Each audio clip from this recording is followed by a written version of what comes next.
Alright, so we're looking at Inkscape for making vectorized drawings, and this is a little bit different than Illustrator. There are some things that it can do and some things that it's not quite as equipped, but the basics that we are going to use, essentially what we are using this for, you don't need more than the basics necessarily. Actually, we'll start by opening the image. So one thing about Inkscape is it can't open an entire PDF by itself. So when you open it up, so when you download it from Canvas and open it up, it'll ask which page do you want. So you're just going to have to open 4 separate windows with the 4 different pages. It's not a big deal. On the first page, we can take a look at some of the shortcuts. S is the selection arrow, so this will select the entire object that you might be looking at, like that. So it'll have the whole thing, as opposed to N, the single anchor or single node. So they call anchors nodes here. This should actually be select a single node for N. So if you just press N on your keyboard, it will switch to this. Command or Control if you're using a PC. Command on Mac, Control on PC, plus G will group objects. So if I wanted these two items to be permanently linked together, so they would move and just stay together forever, then I would press Command G. And if I decided I didn't want that, just now I can Command Z undo. That's always a very helpful button. Save all the time, Command S. Copy paste is just the same as in any word processing document. Command C, Command V for copy and paste. Groups can be very helpful when you have a structure that you want to move around, and it might be composed of several different shapes or several different lines. Grouping them together will save you a lot of headache if something gets accidentally left behind. That can prevent that from happening. So let's practice a little bit with the shape tool. They do have hotkeys for the various different shapes. I'm just going to click on them because I want to. So drawing, you just click and drag and release for creating your shape. And to change the color, you can go down here, way at the bottom of the screen, or you can go to Object, Fill, and Stroke to bring up that menu here. They have kind of a slider system for finding the colors that you want, though you can save the colors in folders or use different modes and methods of selecting whatever works best for your visualization. You can find that method. So I want a green square, and that's the fill. For the stroke, I want something different. And stroke, again, you have to be selecting. You have to click down here and make sure that you're actually selecting the stroke, or look up on this menu here and say, am I looking at the fill or am I looking at the stroke?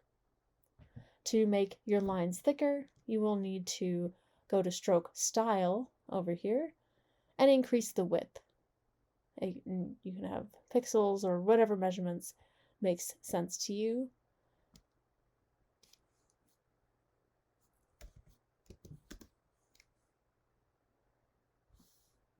And for the style, we'll talk about this in just a second, but there's a lot of dash options that you can do and other things that you can modify based on that. But right now we're just playing with the selection tool. And I want that one to be blue. Hooray. Unlike in some other programs, holding Shift while you make your circle will not give you a perfect circle. But if you keep an eye on the size up in the left-hand corner, that can help you get a little closer. So if you just want to make a 10 by 10 circle, then it's perfect.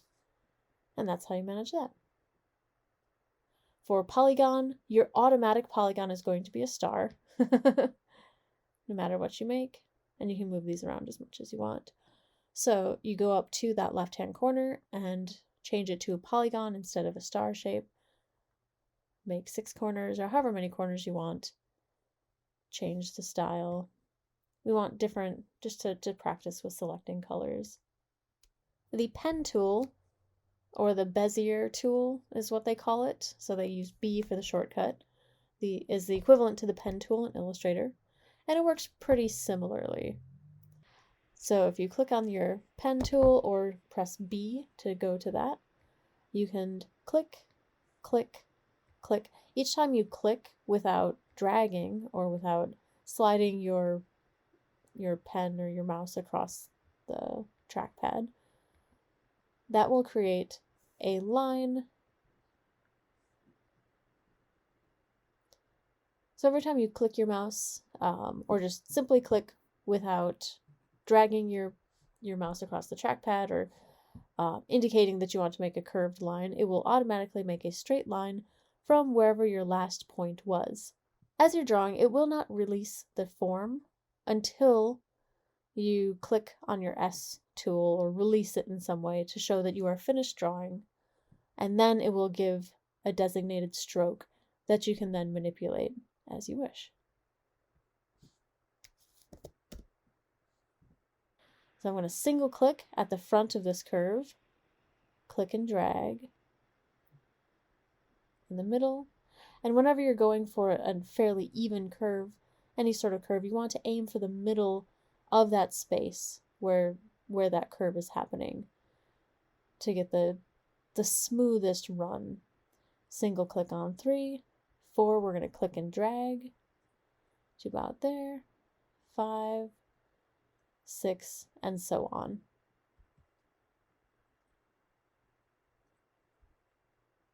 And again, we're still tethered. This is not an actual shape yet. This is not an actual line until you click on your selection tool, and there you have your line.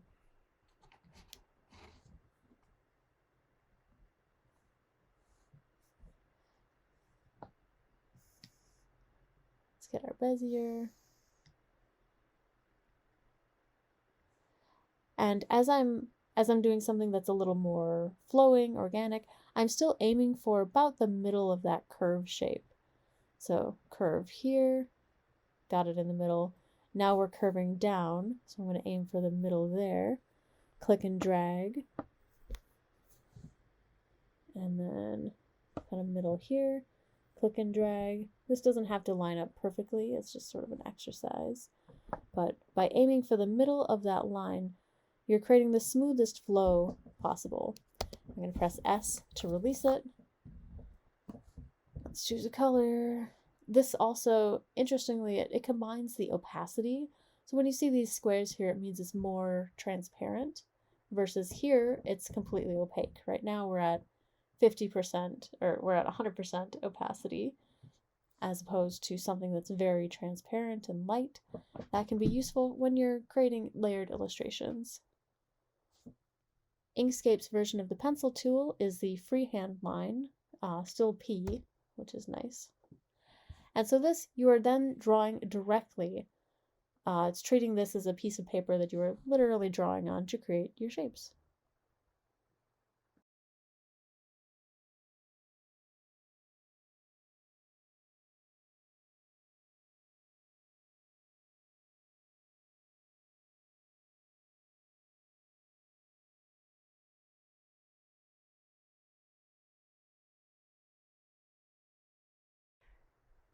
And it doesn't have to be perfect. Just kind of getting used to using your tablet, making these lines. It's all good. It's not the most elegant tool in the world.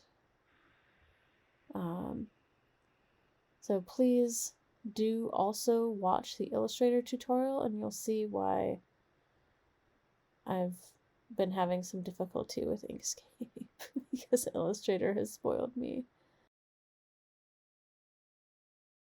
And for this drawing, you don't necessarily have to obviously make it perfect by any means.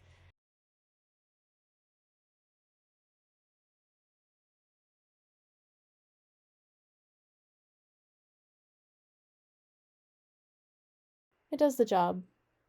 depending on what you need to do. It just might take a little longer to get there. So that's something to be aware of.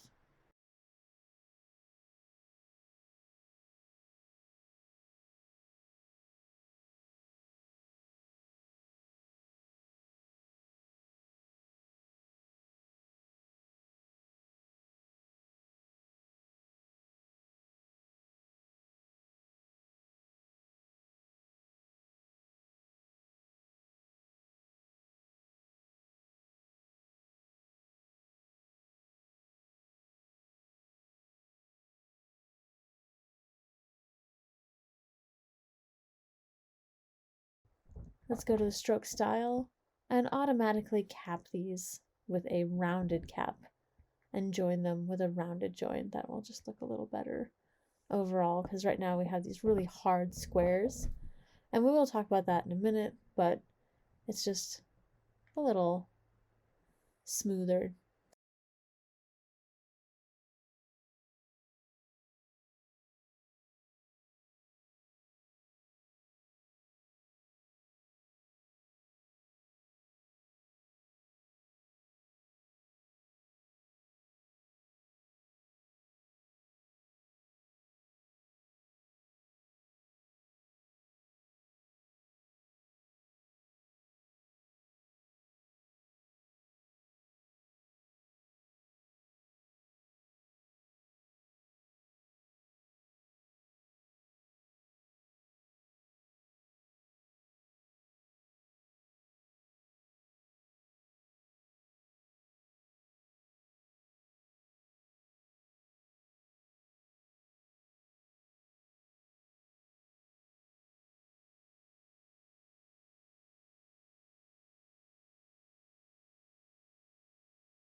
So this is actual torture. When you're used to having your mouse do things that you want to do. It's fine.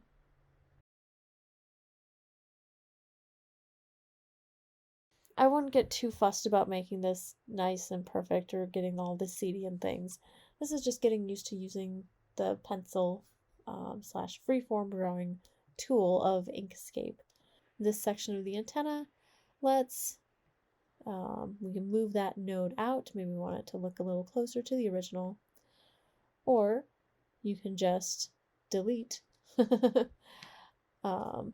Deleting a node is possible of just pressing backspace, or you can press the add or subtract buttons up here and refine the line if that is something that works better for you.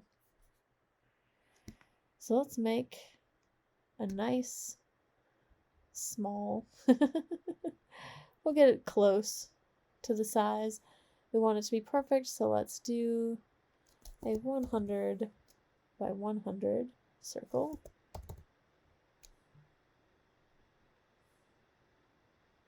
Great. Nudge it up just a tick. But it's covering up our ant. That's a bummer. Also, no thank you to the fuchsia for this. It's still covering up our ant. So to change the order, you go to Object. A lot of these things that you will be using in your practical work here will be under Object. Object, lower to bottom. Also under the Object menu, you can flip something horizontally or vertically. We're just going to do a very simple insect with our circle tool. Insect. Beautiful.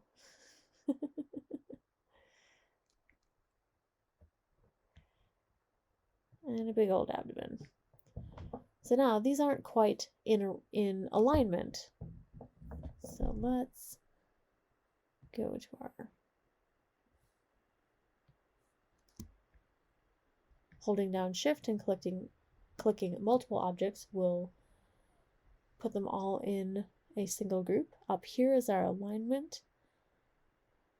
And let's line them along a vertical line so they're all together. Great.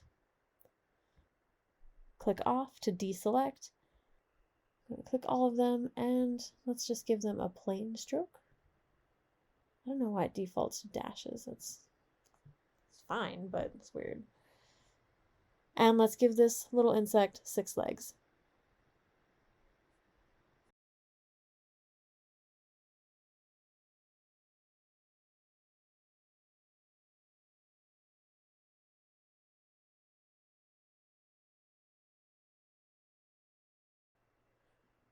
So when you're done drawing your beautiful legs and antennae, maybe taking a little more time than this, you can copy and paste.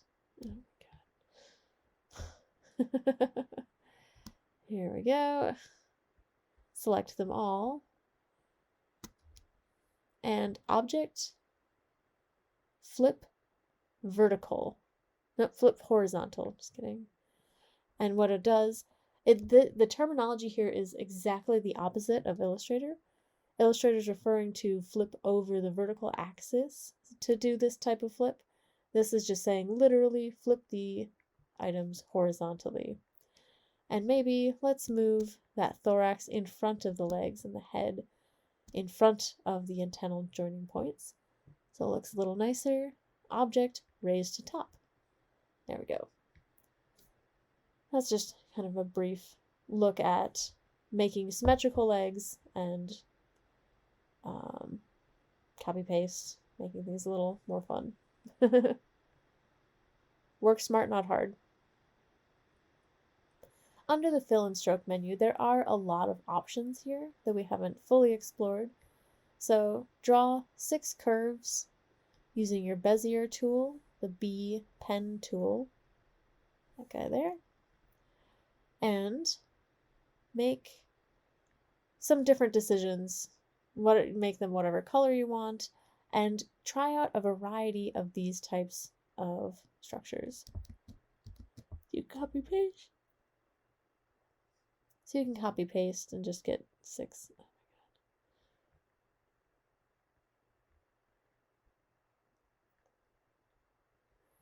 You see what's happening here is I keep grabbing this layer underneath. That's a little bit annoying. So what we can do, we'll talk about this a little more formally on the next page, is I am going to lock that.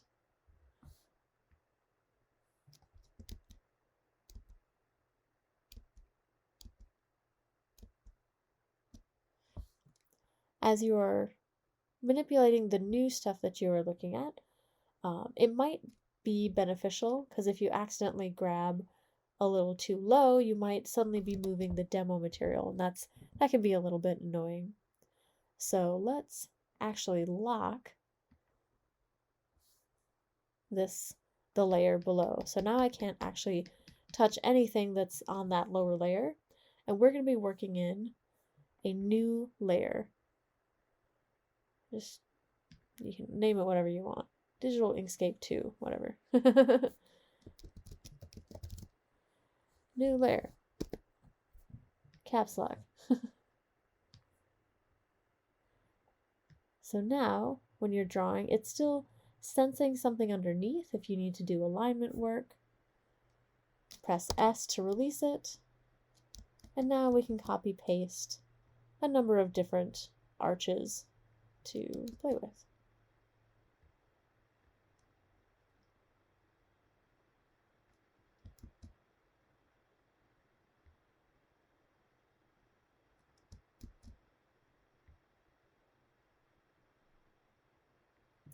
There we go. Under that stroke and fill. And again, if you don't see it over here, go to Object, Fill and Stroke to bring that up on the right-hand side. Capping will make the lines a little cleaner. We can make a really thick line. And notice it has that rounded cap. You can play with the dashes. And these you can't necessarily customize. Oh, I suppose you can. But they do provide you with a lot of options, so often you won't need to.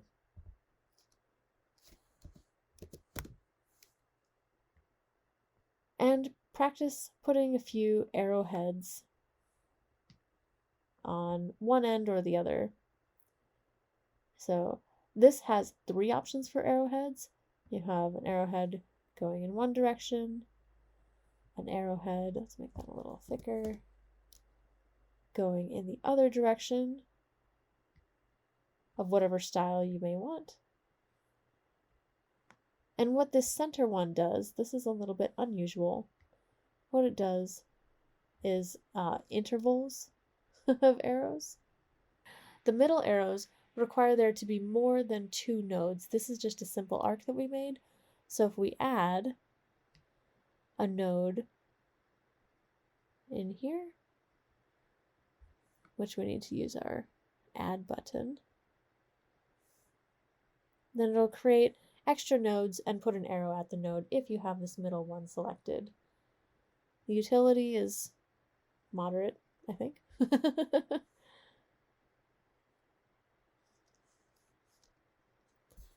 That's page 2. Whoa. Our page 3 is fairly brief. Some of this had to do with just clarifying text boxes. Down here we have text, click text, where you just start writing.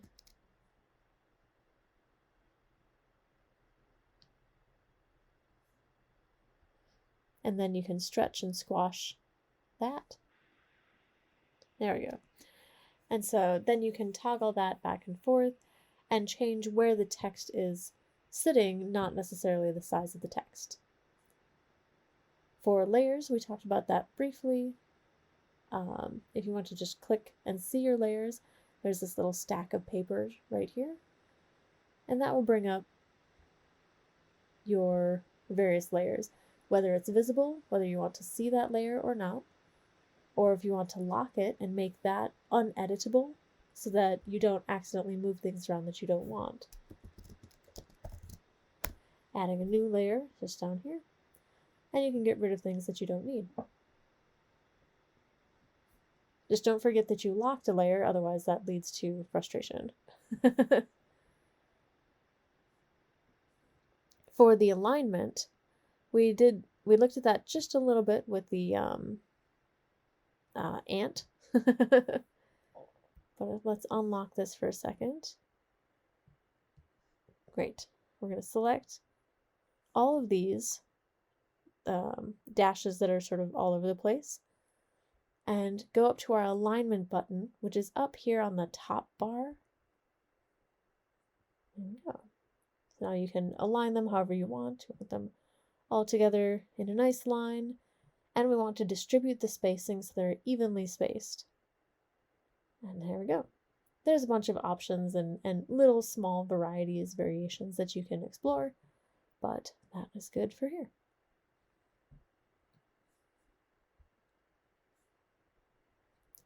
Embedding works a little bit differently in Inkscape than in Illustrator, like what we saw in class. So whenever you are importing an image, you'll get a little option menu asking whether you want to embed it as an editable SVG, which is your best option, it keeps it flexible for you, or as an image file, which is not editable, or a text file. I would not recommend the text file because it has really low resolution, but you can just set it automatically to choose the first option, and you'll probably be in the best stead. And check Don't Ask Again to make that automatic. You will have to recheck Don't Ask Again every time you open up Inkscape.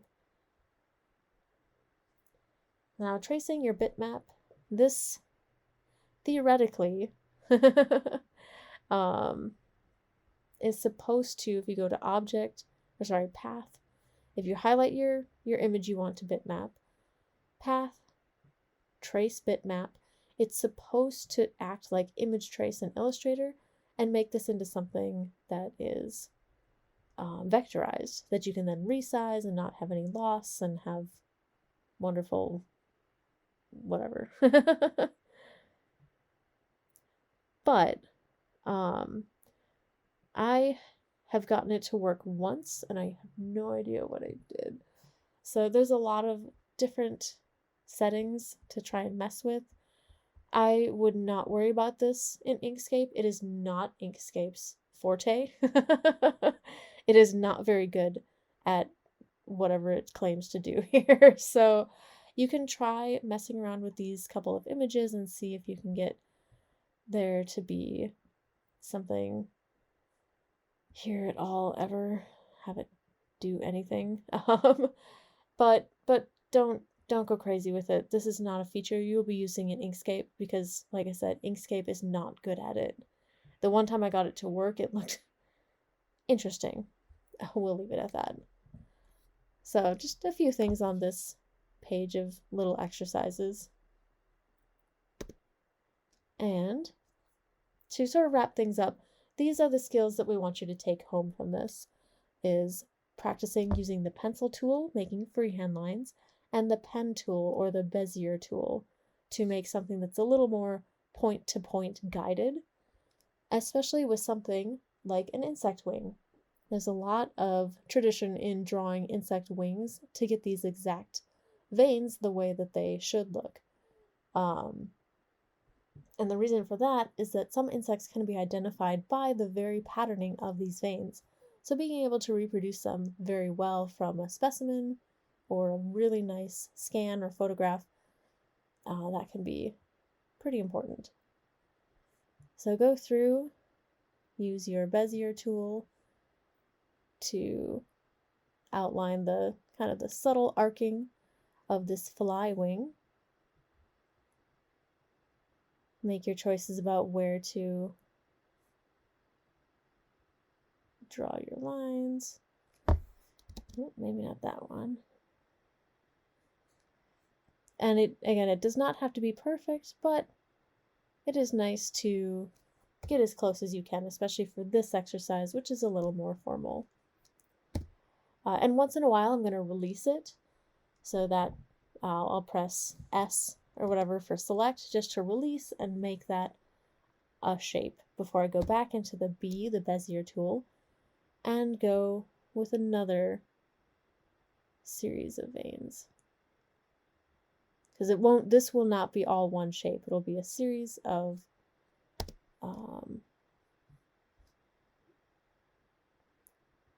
so this will not be all one shape. It'll be a series of lines which then you release and start a new one, release, start a new one, and continue.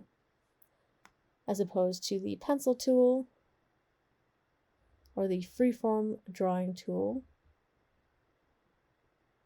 You can kind of go around and it just feels a little different. The outcome is a little different. See how things go.